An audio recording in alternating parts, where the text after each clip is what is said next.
Pero kagabi lang, normal lang pagputakay. Pagka ano, siyempre, bawat napipili sa atin, sabihin na natin, madaling example, natapilo ka ngayon, yung kinabukasan, hindi mo na yun mailakad. Ganun lang yun. Ikaw naman, ano nangyari sa kanya kagabi? Nahulog na ganun. Nahulog ka. Siyempre, pag nahulog, sabihin na natin, masisiko mo yung ano eh, mamamaga to. Pangkaraniwan, siyempre, namamaga.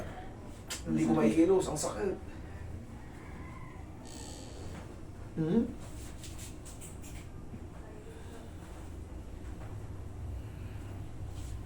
Malalaman nyo naman pag dislocate, pag tinupi nyo,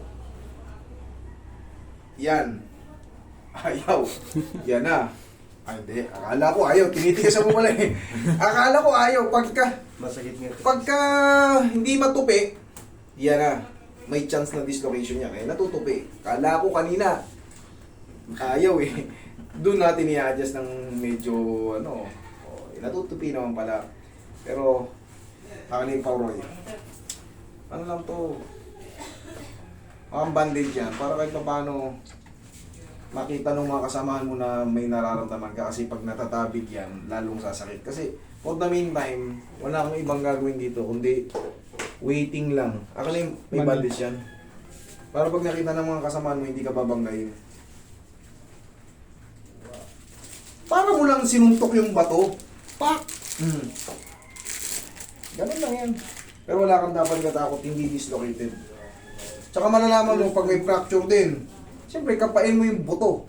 Pag sumigaw siya, ay ibig sabihin, na-damage yung buto.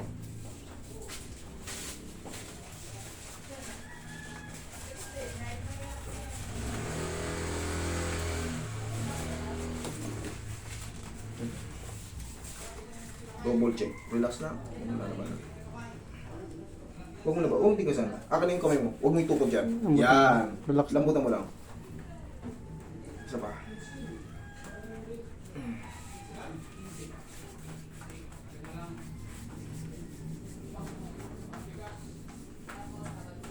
Palilipasin mo lang to 1 linggo hanggang 2 linggo. Pero 1 linggo, ano na yun? Konting-konti na lang. 2 linggo, eh, nasa ano ka na ulit. Pwede ka na ulit Trabaho. malaglag. Joke lang. Ano yan?